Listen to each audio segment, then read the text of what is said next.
All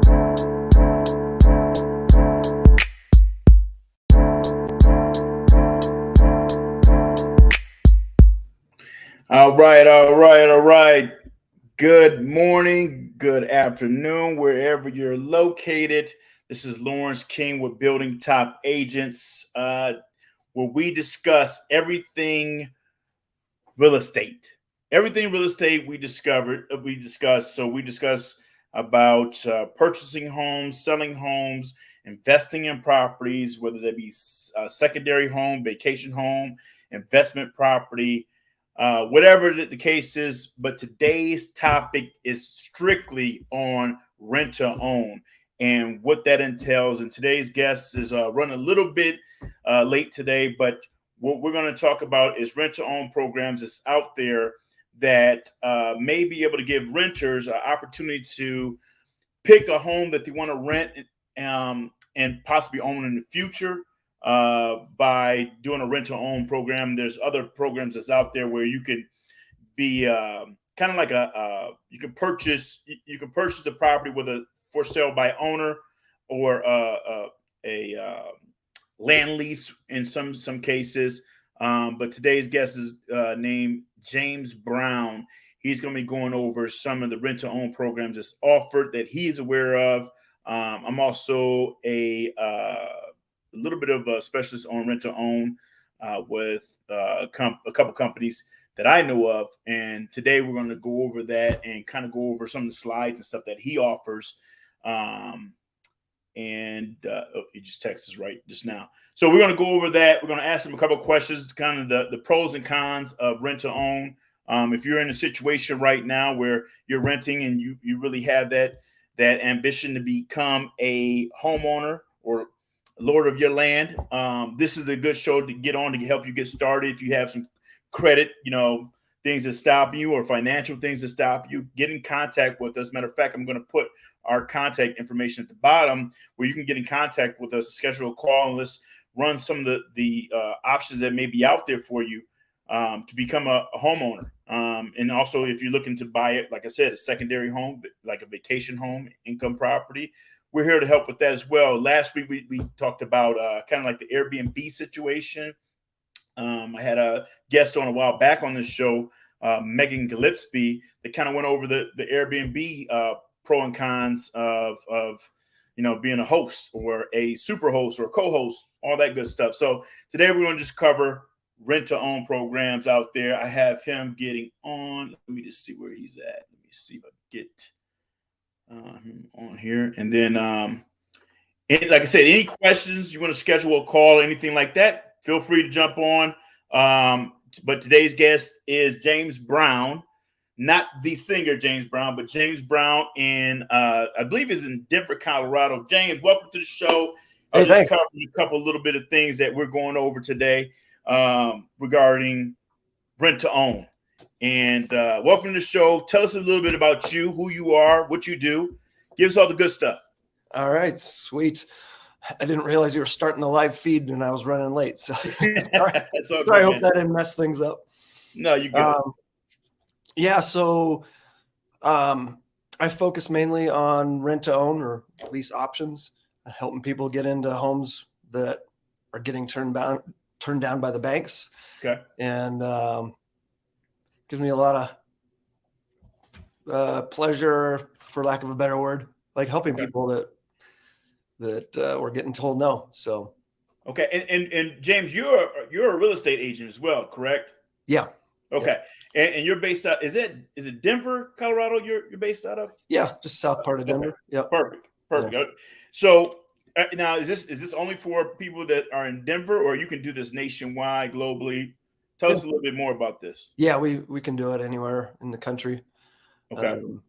Some states are harder than others. Price points are harder than others. There's some factors that make it easier or harder depending on the area, but we can look at pretty much anything and have done deals all over the place. Okay. And with this rent to own program, I know a lot of people hear rent to own and they think, oh, hey, all my money goes towards the purchase. Give us some of the key factors that renters should consider when exploring the rent to own program as a potential path towards like home ownership? Yeah, there's a lot of confusion over how much is going towards the home. Yes. How do we start? This is getting down in the weeds right away, Okay. but it's important. So basically, it depends on how much money you put down. So like with one of our programs, if you have, say, 10% or more of the purchase price and you put that down, you have money put away that's being held for you. Okay. And you can use that for your down payment and closing costs when you actually do get a loan from a bank.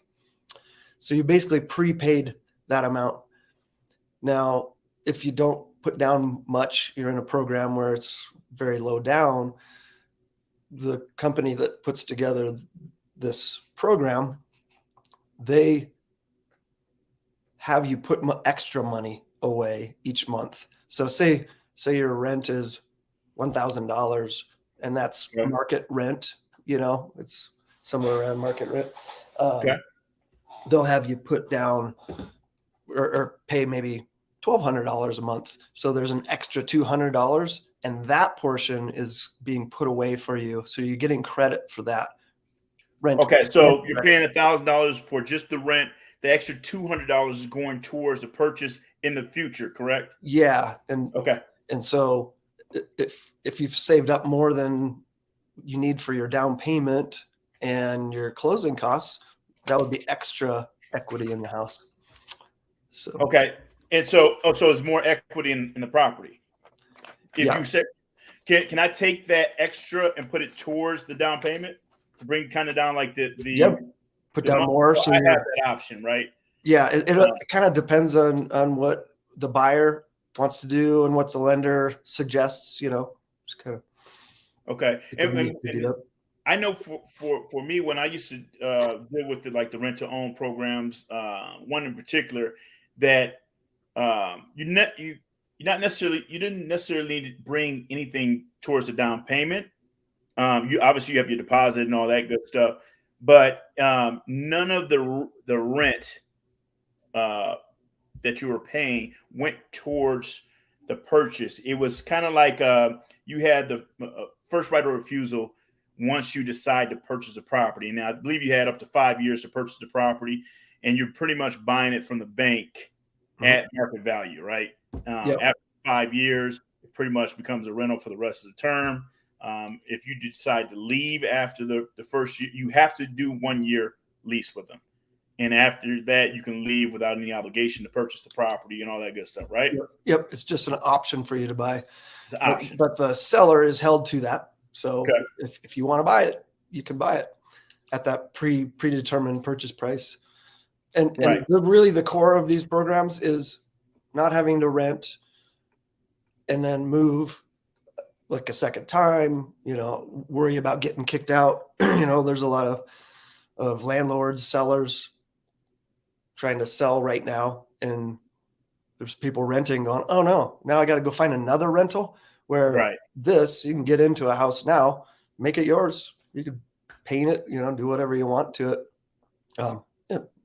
I mean, so it's kind of just like a rental. So let me ask you this question. In this situation, if I'm not, let's say for me, for example, if I'm a renter right now, my credit may not be great, or I may not have the down payment for to begin into this program.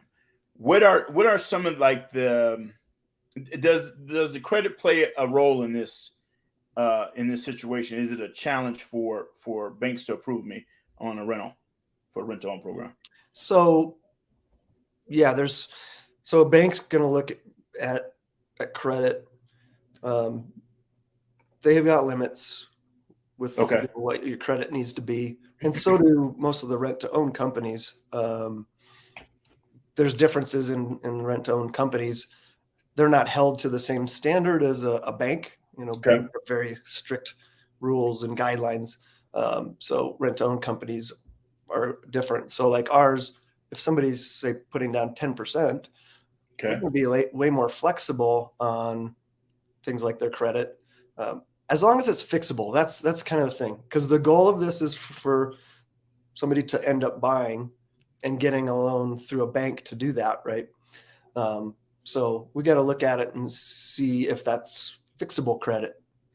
Like 620 is like the minimum for one program, I know. 620. Yeah. And that's what I told the audience before, is that there's probably a ton of rent-to-own programs out there. It's just about which one best suits you, right, in this situation. Yep. So one is 620 Yep. credit score. Mm-hmm. Now, what if my credit score is below 620? Does these rent-to-own companies, do they offer any credit repair to fix your credit or help you, establish higher credit at all? That depends too. So, Okay. like we offer that, or at least connect somebody with credit repair company if repair is necessary. Okay.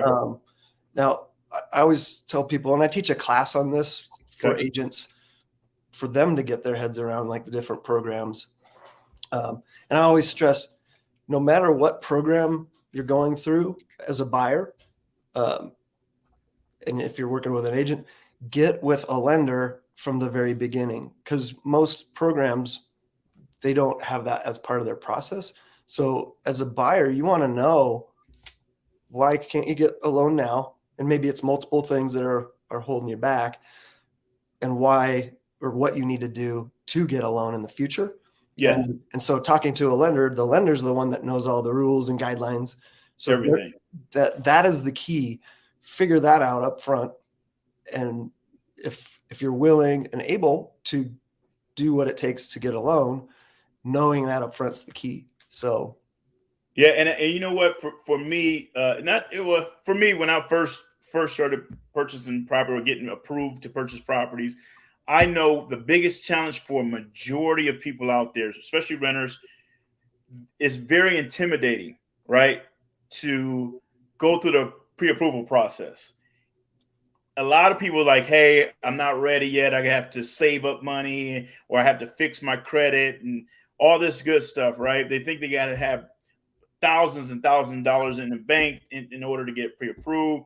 So I always advise anyone that's thinking about purchasing a property to at least find out first, how much am I pre-approved for now, if I'm pre-approved, or if I'm not pre-approved.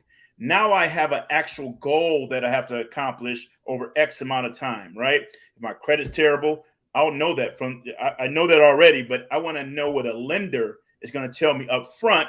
So now I have a goal to accomplish. And I want the lender to also tell me, how much money do I need to have saved up in order to reach that goal in X amount of months or years, whatever it may be. So now I have a path to follow, right? Otherwise, you'll never be ready, right? If you don't take that first initial step to say, let me get a blueprint to where I need to be, right? But I need to know where I'm at now, currently. Yep.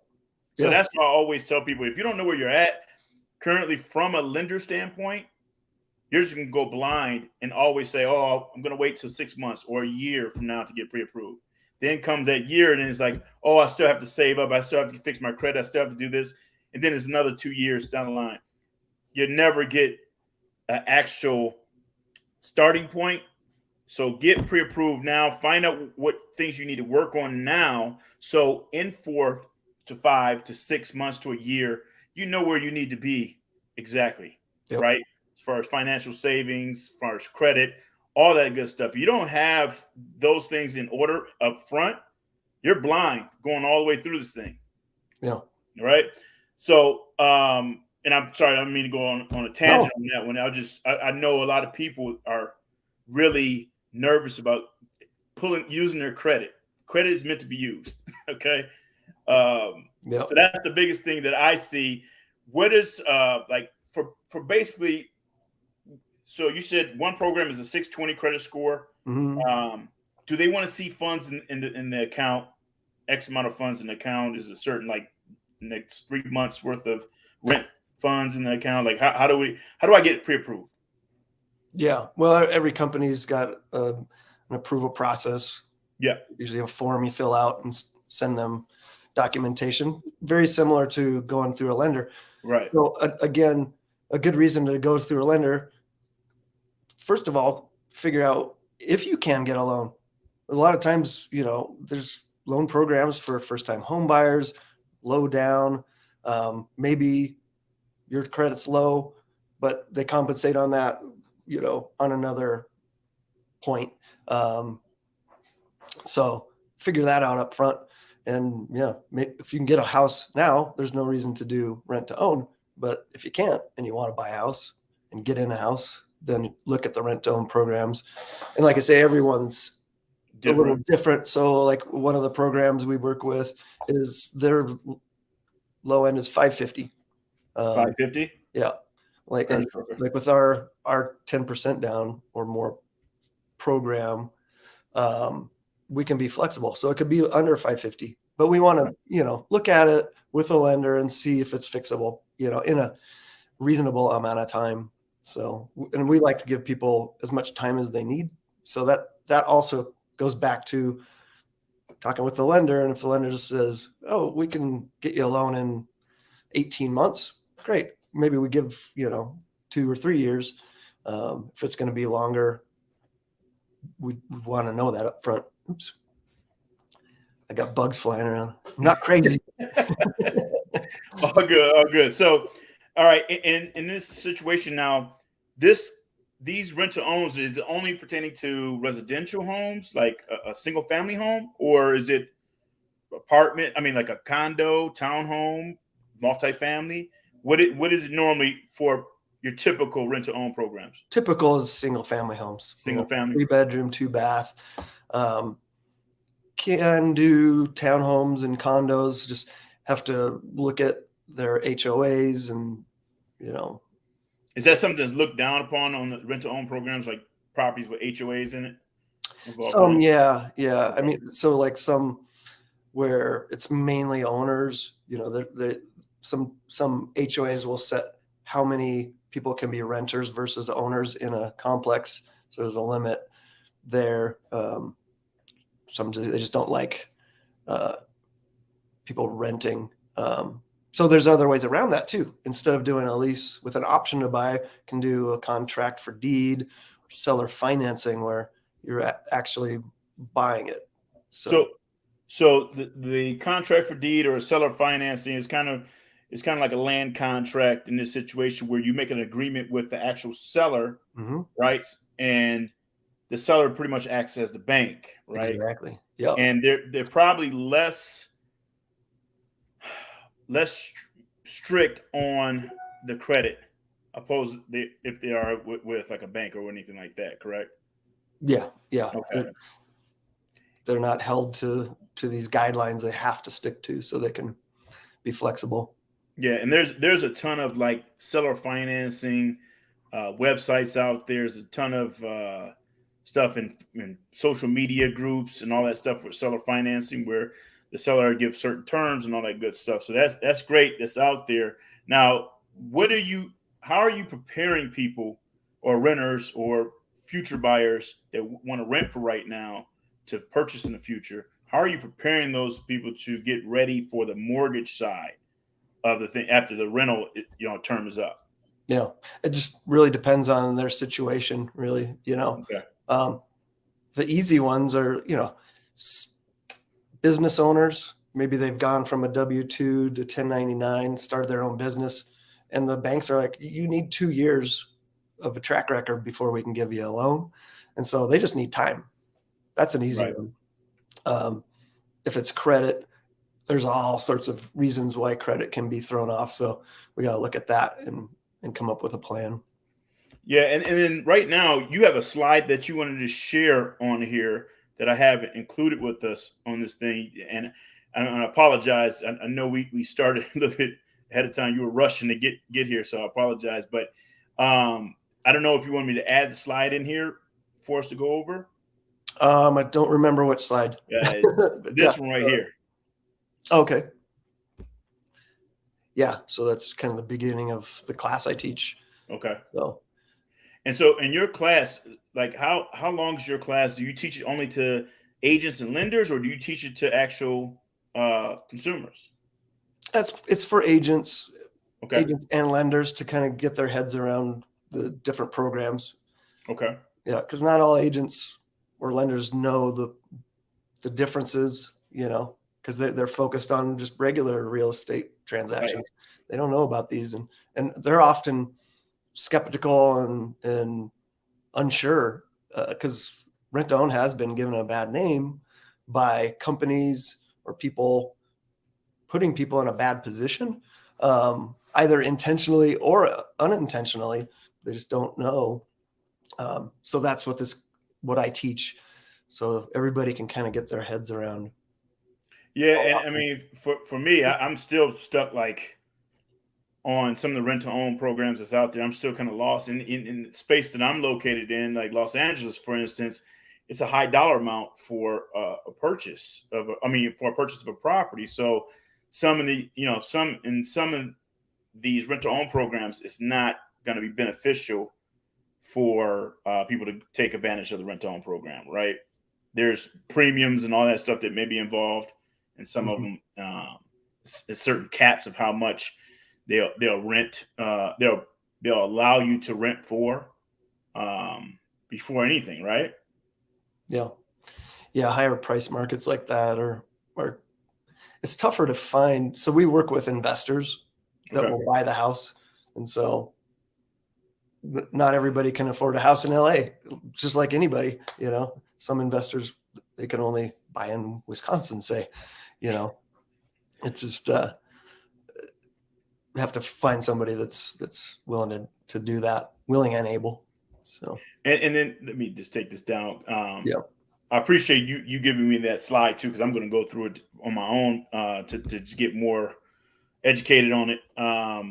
So in your experience, what's the percentage of people that go into this rent to own program and actually are able to purchase a home, towards the end of that term? Like, what's the percentage of renters? Yeah. Trying to get stats on there is no stats on what the normal is, Okay. but I've heard it's very low, 10, Okay. 15% or something like that. Ours is like our tracker. We've only been in business 3 years. So we've had multiple ones complete. We haven't had any that have not completed. So ours is on the far end. And my partner in Minnesota, his is 90% or more, which is like the opposite of the industry. And that comes down to caring that the people can buy and getting with a lender up front, getting that game plan so everybody's on the same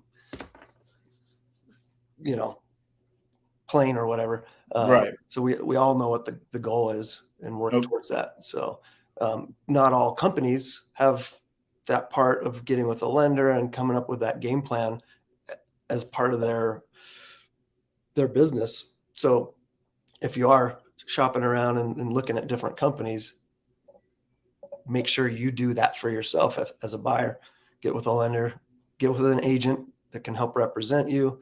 And Now, for some of your clients right now, obviously you're educating the client in advance, right? Up front.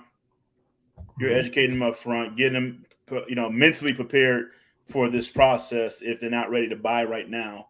And a lot of people are skeptical and scared because of the interest rates and all that stuff to buy right now. So in this situation, you're educating your client in advance and getting them prepared to purchase, maybe 6 to a year down the line, 2 years, whatever. You're getting them educated and prepared for that, correct? Mentally, right? Yeah. I think it's all mental at the end of the day. It is, yeah. Yeah, it's all mental for people. And let me ask you this: where would people find out more information about these rent to own programs? Where can they find you? Give us where I can find out more about James Brown and these products. Yeah. So my company is realhomesolutions.org, realhomesolutions.org. That's probably the best place to start. And I've got some videos on there, like on the homepage, and a form to fill out to apply. Okay. And then Google rent to own companies for your area. Cause there's some big ones that are nationwide, but they're not necessarily in all markets. They're usually in main cities. So rural areas are harder. Like we've got one actually closing at the end of this next month. It was a rural property, and there was a challenge to that. I mean, septic inspections and there's a lot of modular homes, which it's harder to get lending on for both for the investor and buyer. Can I do a rent-to-own on a modular home? It's doable. It's just harder. Right. Yeah. For different reasons. So like this deal, it's one of the most challenging ones I'd run across. But we got it done, and the other companies wouldn't even touch it. So that's good to know. That's good to know. Yeah, and it was not modular; it was stick built, construction. But in rural areas, a lot of homes are modular, and they've got septic and wells and the other things that you got to consider that in the city you don't have to worry about. And you're on social media, right? Yeah. What about where can I find you on social media? I look up Real Home Solutions on Facebook, social media as well. Is that every platform that we can find you? Yeah, I don't think that's on Instagram, but I've got my personal profiles and real estate agent profiles all over. Okay, James Brown, everyone. Yep. James, I appreciate this time. Thank you for the information. Thank you for getting on here. I know, like I said, I know you're a very busy man, so I appreciate this time in giving us this knowledge, man, as usual. We'll be back next week with another episode of Building Top Agents. I'm not sure what we're covering yet, but we're going to have some good stuff. I'll make sure everyone gets notified on it. James Brown, thank you, sir. Appreciate it. You're welcome. Yeah, reach out to me as a resource anytime. My man. We'll talk soon. Okay, bye.